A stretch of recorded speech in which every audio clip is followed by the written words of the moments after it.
Cuando quiera, desde ya. Buenas tardes con todos y desde Bogotá les hago llegar mis saludos a los presentes en esta mesa de trabajo que se titula Familia, Economía y Trabajo. El sentido de esta ponencia es encuadrar, enmarcar, digamos así,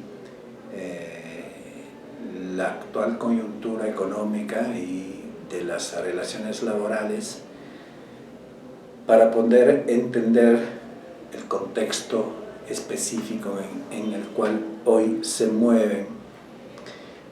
y van reconfigurándose las familias y las dinámicas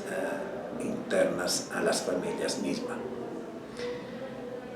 Un primer punto que quiero dejar en claro es que la actual coyuntura histórica no es nada favorable a construir funcionalidades familiares. Estamos en una coyuntura histórica en que ya está, digamos así, consensuado, por lo menos por la mayoría de los analistas, que se rompió el viejo modelo fordista keynesiano, tanto de la economía como de las relaciones laborales, y se pasa a un modelo que el sociólogo portugués Boaventura Sousa Santos llamó el modelo del pre- y del post-contractualismo,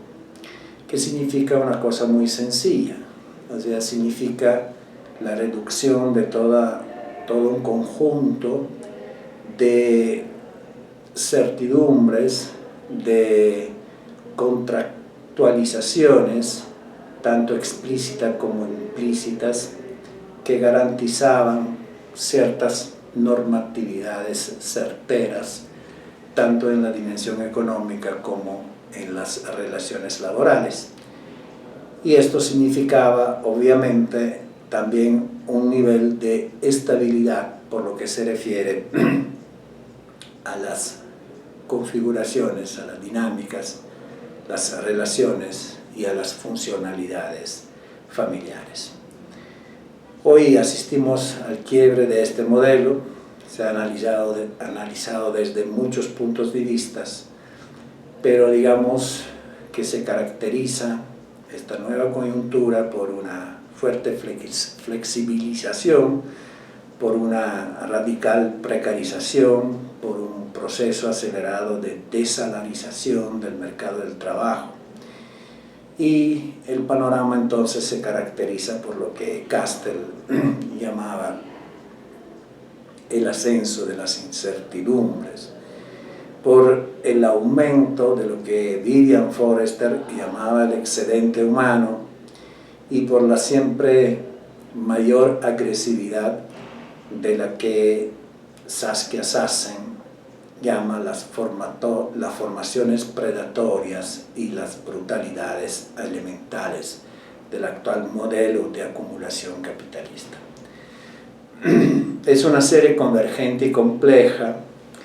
de fenómenos económicos, políticos, culturales que rompe definitivamente con el estado social de corte keynesiano y que, repito, hace siempre más frágiles, hace siempre más inciertas las relaciones capital-trabajo, hace siempre más frágiles las antiguas solidaridades colectivas y obliga a la mayoría de las fuerzas de trabajo expulsada brutalmente de los procesos productivos a reubicarse, digamos, de forma precaria, de forma próxima, digamos, a la expulsión o, digamos, en una mezcla de lo que se ha llamado la inclusión precaria con la verdadera y propia exclusión. Entonces asistimos a una suerte que podríamos llamar de desterritorialización de las antiguas certidumbres, pasando de un territorio de derechos, de protección, a un territorio que es un territorio, en el mejor de los casos, de subsidios, es un territorio de políticas públicas hacia los grupos vulnerables y que en muchos casos se traduce en un territorio de angustia, de horror, de incapacidad o de dificultad, de suma dificultad para recuperar estos equilibrios perdidos. Obviamente todo eso recae en las familias y entonces vivimos en un momento histórico que, como veremos, sobrecarga a la familia de alguna manera como único lugar que no cede a la insensibilidad, a la ceguera moral de otras instituciones o de otros ámbitos del mundo social. La familia hoy en este sentido está atravesada por fuertes y críticas líneas de tensiones y en muchos casos de fractura, de quiebre relacionadas con esta economía y con estas relaciones laborales, ambas reconfiguradas de una forma muchas veces brutal, expulsora y productora de excedentes humanos. Yo acá quiero hablar de 5 líneas de tensión que atraviesan hoy la familia. La primera línea de tensión es la tensión o las tensiones que derivan de los patrones de división social de los trabajos productivos y reproductivos. En particular me refiero, por supuesto, a los países de América Latina y el Caribe, y especialmente en aquellas que se manifiestan después en la dimensión demográfica y en la dimensión del trabajo laboral. Hay activos y tensiones que se manifiestan en particular en el marco de la transición demográfica que caracteriza hoy América Latina y en particular también caracteriza Colombia. La transición demográfica, por un lado, podría, digamos, producir una suerte de alivio de las tensiones en cuanto, digamos, se determina una disminución relativamente sostenida de la proporción entre niños y mujeres, lo cual redunda en una disminución también de la carga de trabajo reproductivo de las mujeres. Pero por un lado están aumentando el porcentaje de personas adultas mayores con respecto a las de las mujeres en edad económicamente activa, y por otro lado la reducción de los hijos por mujeres modifica también los estilos de crianza y muchas veces entonces se acompaña a mayores requerimientos en el cambio de los estilos de pautas de crianza. Y entonces esto de la transición demográfica es un fenómeno que tiene consecuencias relativamente ambivalentes, relativamente contradictorias en lo que son las dinámicas internas a las familias. Y tenemos que recordar que aunque sí tengamos esta transición demográfica que se manifiesta también un descenso de la tasa de fecundidad, la tasa de fecundidad sigue siendo relativamente alta en América Latina, sigue siendo relativamente alta también en el caso de Colombia.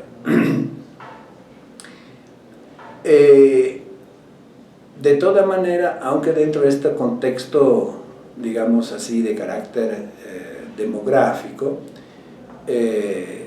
el contexto económico que hemos visto anteriormente empuja de todas maneras muchas veces las mujeres hacia el trabajo remunerado, ya sea porque aumentan las necesidades económicas de las familias, ya sea porque en muchos casos se dan fenómenos como el despido del esposo, la imposibilidad de los hijos mayores de encontrar trabajo, y esto entonces empuja, reubica a la mujer en el trabajo, en el mercado del trabajo, con fuertes tensiones, digamos, y aquí ya entramos en la línea de tensión 2, con fuertes tensiones en lo que se ha llamado la difícil conciliación de la jornada laboral y de la jornada familiar, o de los tiempos de trabajo y de los tiempos familiares y de cuidado. No profundizo en eso porque habrá otra exposición que va a profundizar en este tema. De todas maneras, esta es una fuerte línea de tensión, esta dificultad de conciliar responsabilidades familiares y laborales, ¿no?, que se manifiestan en los distintos tipos de hogares en formas diferentes, pero parece ser esta una línea de tensión que cruza no solamente las distintas tipologías de familias, sino también las familias de distintos estratos socioeconómicos. De ahí la tercera línea de tensión, que se manifiesta como la tensión representada por la así llamada doble jornada de trabajo, que es algo que se carga sobre todo sobre los hombros de las mujeres, pero que muchas veces recae también en las niñas, sobre todo de menor edad, y también siempre más se distribuye también en los adultos mayores, que siempre más son una suerte de salvavidas, vuelven a asumir también función de cuidadores o de ayudantes, digamos, en los procesos de la así llamada economía del cuidado. En esta línea de tensión se coloca obviamente también la línea de tensión que se produce en la medida en que los ritmos después de adaptación, digamos, tantos de los patrones culturales, sobre todo relativo a la masculinidad, como así de la redistribución de roles y redistribución de poderes, es algo que no se da automáticamente en la medida en que la mujer entra en el mercado de trabajo remunerado, ¿no? Y entonces muchas veces cuando por ejemplo el hombre pierde el trabajo y la mujer sale a trabajar en un trabajo remunerado, esto no se traduce en algo a suma cero, porque para el hombre es complicado, es lento, duro, difícil, con responsabilidad obviamente del mismo hombre, asumir las tareas domésticas que antes asumía la mujer, porque esto contrasta con sus patrones culturales, con sus formas de autoidentificarse en patrones de masculinidad que no prevén este compromiso, esto compartir por parte del hombre lo que son las tareas domésticas. Todo ello deriva en una cuarta línea de tensión aparentemente contradictoria con las fuerzas que empuja a la mujer hacia el mundo del trabajo remunerado, porque la imposibilidad de sobrellevar la doble carga de esta doble jornada de trabajo remunerado y de economía del cuidado lleva muchas veces a las mujeres a una suerte de autoexclusión o de autoabandono del mercado laboral. Muchas encuestas en el continente, encuestas nacionales de distintos países, ratifican la influencia de los factores familiares con un alto porcentaje de mujer que señalan que se encontraban en esta condición de la necesidad, digamos, de abandonar el mundo del trabajo remunerado, buscando después arreglos familiares de otro tipo, como puede ser el trabajo informal o hasta la transformación, digamos, del mismo ámbito doméstico en una unidad productiva informal por la necesidad de generar ingreso. Entonces, siempre más se va difundiendo en los países latinoamericanos la figura del trabajador familiar no remunerado, tanto en las adultez, pero también en los niños menores y en los adultos mayores. Y de esta forma, algo que hay que subrayar es que la tradicional distinción entre trabajo productivo y trabajo reproductivo se hace borrosa y sobre todo se hace porosa, o sea que hay un espacio de en medio que hace correr, transitar un permanente flujo de pasaje de un trabajo productivo al trabajo reproductivo. Ejemplificando, puede ser frecuente el caso en donde una unidad doméstica transformada en unidad productiva, por ejemplo, una familia que prepara dulce para venderlos el día siguiente en la calle, está preparando dulces para el mercado, pero contemporáneamente habla con los hijos, le da una miradita a un anciano inválido, en fin, o sea, un espacio en un tiempo que es contemporáneamente trabajo remunerado o trabajo de alguna manera informal, mercantilizado, y economía del cuidado o digamos, trabajo inmaterial afectivo. Todo esto indudablemente produce una sobrecarga, un aumento de las disfuncionalidades familiares. Una sobrecarga, digamos, que no es solamente una sobrecarga de angustia económica, sino que es una sobrecarga de angustia temporal, que es una sobrecarga de angustia muchas veces afectiva,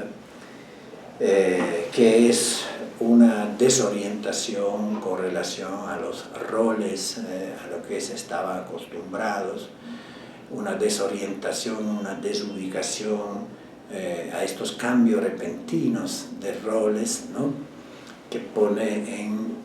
discusión, en crisis, en las identidades, en las autoidentidades de géneros, pero a veces también de edad.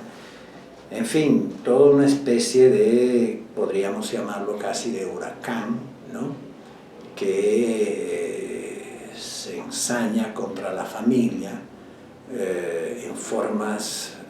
muchas veces muy rápidas, muy radicales, muy traumáticas, dejándose entonces una suerte de incapacidad de enfrentar la situación con la necesaria, digamos, con los necesarios recursos, no solamente materiales, sino recursos de carácter temporal, cultural, psicológico, etc. En este sentido, quiero pasar ahora de estas líneas de tensión que hemos visto, que por supuesto no son las únicas. Haber escogido esto tiene algo de arbitrario, pero digamos es un primer intento de modelización de estas líneas de tensiones producidas por este nuevo contexto que hemos definido del del postcontractualismo, este nuevo contexto económico, este nuevo régimen de relaciones laborales. Quisiera ahora pasar a la segunda parte de esta exposición, analizando un poco, digamos, cómo se van sustituyendo y cómo se van cambiando, en este contexto lo que son los regímenes de bienestar. El concepto de régimen de bienestar es un concepto elaborado por Spin Andersen, ¿no? Y que define, digamos, estos regímenes de bienestar de acuerdo con la forma en que se distribuyen responsabilidades con relación al bienestar familiar, con relación a lo que él considera los tres sujetos fundamentales que concurren, digamos, a la producción del bienestar familiar. Para este autor, estos sujetos son fundamentalmente tres. En primer lugar, obviamente, la familia, después el Estado y después el mercado. Entonces, en base a esto, podríamos tener tres tipos de regímenes de bienestar, dependiendo, digamos, de cuál es el actor que de alguna manera asume mayor protagonista de los otros. Yo me he permitido de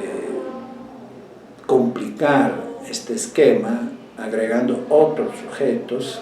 que se ha olvidado en este esquema triádico, digamos, y que he llamado el sujeto, red vecinales y la comunidad. Entonces, si consideramos que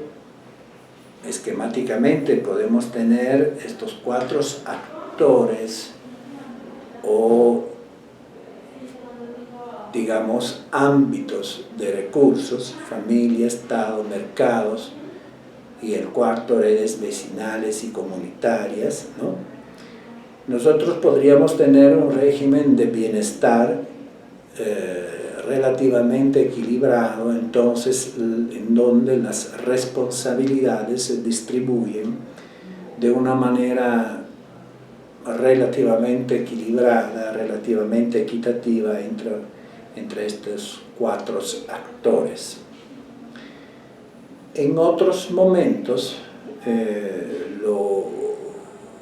asumió, digamos, y esto era un poco también el modelo keynesiano, si queremos, quiso asumir un mayor protagonismo el Estado, y entonces se configuró una suerte de régimen de bienestar estatista, en donde el Estado cumplía con un protagonismo preponderante con relación a la garantía de un cierto bienestar de las familias, y dejaba relativamente al margen la generatividad tanto del mercado como de las redes vecinales y comunitarias y hasta de la misma familia. En el neoliberalismo, en términos general, se quiso darle mayor importancia al mercado.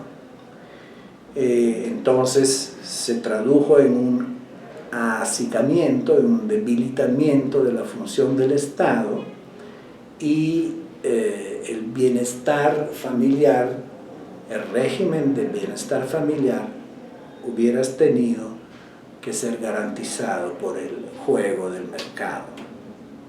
Esa es una idea, una filosofía, una ideología política que todavía es vigente, pero sabemos bien cómo todo esto, por lo menos en mi opinión y en la opinión de muchos analistas, ha ido paulatinamente fracasando y está fracasando rotundamente, porque el mercado se presenta con una selectividad tal por la cual realmente el acceso a los servicios y a los bienes que podrían garantizar el bienestar familiar es muy reducido y siempre más reducido, a pesar de que la tarjeta de ahorro o de crédito ahora están difundidas en todos los sectores populares, pero bien sabemos cuánto pobre y selectiva sea la admisión, digamos, al trabajo, al mercado, disculpen, de servicios y bienes para las poblaciones de menores recursos, para las familias de menores recursos. Mientras tanto, se han venido, digamos, reduciendo los espacios de las antiguas solidaridades colectivas de la que habla Castel, en particular las redes vecinales y sobre todo las redes comunitarias, cuyo protagonismo se queda vigente tan solo, digamos, en las comunidades indígenas o en algunos barrios marginales, particularmente organizados desde este punto de vista,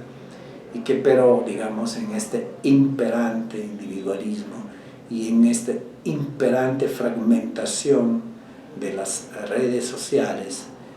se va también siempre más debilitando. Y entonces queda, digamos,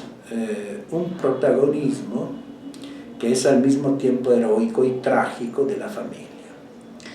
porque se debilita el Estado, en particular el Estado social, el welfare state, se debilitan las redes vecinales y comunitarias, el mercado no se debilita, pero se vuelve siempre más selectivo, y entonces volvemos otra vez a un protagonismo de lo que se ha llamado el modelo familiarista o el familismo latinoamericano, en donde entonces la familia asume un protagonismo fundamental, en un sentido, decía, heroico, pero también en un sentido trágico. En un sentido heroico porque, bueno, la familia parece ser, en este sentido, reside su importancia no solamente en términos universales, como célula, como se dice, fundamental de la sociedad, sino su importancia en esta específica, actualísima y, digamos, definida coyunturalmente circunstancia histórica, en este contexto histórico del capitalismo globalizado, del capitalismo postfordista, del capitalismo post-keynesiano. Porque frente al abandono, a pesar de las muchos proclamas de la familia por parte del Estado, un Estado siempre más debilitado, siempre más privado de recursos, siempre más, digamos, dominado por parte de poderes sobranacionales que el Estado mismo no controla, frente a esta que hemos llamado la radical y brutal selectividad del mercado, y frente a esto de debilitamiento de las redes de soporte, de reciprocidad, de solidaridad colectiva, las familias y los vínculos familiares se presentan como el único anclaje de sobrevivencia y de salvedad, el único anclaje de vida, el único anclaje de respuestas para los tantos miembros de la comunidad humana que resultan excedentes, que resultan prescindibles, que resultan, como decir, expulsados, ¿no?, de lo que son los procesos productivos, económicos y de las que son las relaciones laborales. Es impresionante también en las investigaciones que se han hecho, las investigaciones que nosotros mismos estamos haciendo en varios lugares, en la ciudad o de la periferia de Bogotá, como, digamos, cuando todo se parece caer, cuando se pierde el empleo, cuando los recursos económicos ya no son suficientes, cuando el cuidado de los hijos parece ser un problema sin solución, los vínculos familiares, los recursos, los activos, los arreglos que muchas veces dolorosamente, fatigosamente, puede, digamos, armar, puede generar la familia, son los únicos territorios que quedan, ¿no?, para no sucumbir, digamos, al acecho, a la agresividad, a la radical agresividad, ¿no?, que viene de parte de la sociedad, que viene de parte del mundo económico, que viene de parte del mundo productivo. Pero hemos dicho, es un protagonismo no solo heroico, es un protagonismo también trágico. Y es un protagonismo trágico porque, como podemos ver en esta diapositiva, si se la están mostrando, sí, más o menos cuando estaba la familia extensa había una demanda social que de alguna manera estaba equilibrada con las potencialidades que, por ejemplo, tenía una familia extensa, potencialidades no solo económicas, sino potencialidades de responder a las obligaciones, a las necesidades, a los compromisos requeridos por la economía de cuidado y por todos los procesos reproductivos. Hoy tenemos un modelo prevaleciente de familia nuclear y, en muchos casos, que a veces son casos mayoritarios, de familia monoparental, que debe sobrecargar una demanda social que se ha vuelto enorme, que se ha vuelto exagerada, que se ha sobrepasado y que pesa como una montaña sobre las responsabilidades de la familia. Y entonces yo diría que sí, está bien exaltar, valorar las capacidades generativas de la familia, reconocer que la familia es el reducto último en donde acuden los expulsados, a donde acuden lo que Castells llamaba los desafiliados, siempre más numerosos de la sociedad. Pero la familia también se rompe, se fractura, se traumatiza por esta sobrecarga excesiva que en muchos casos la sociedad le impone. Por eso que entonces estamos en una situación difícil, estamos en una situación compleja y difícil.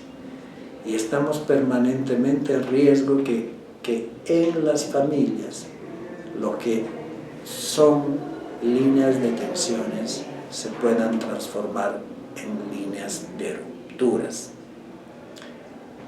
Por supuesto que todo esto requiere políticas públicas, intervenciones sociales, terapias familiares,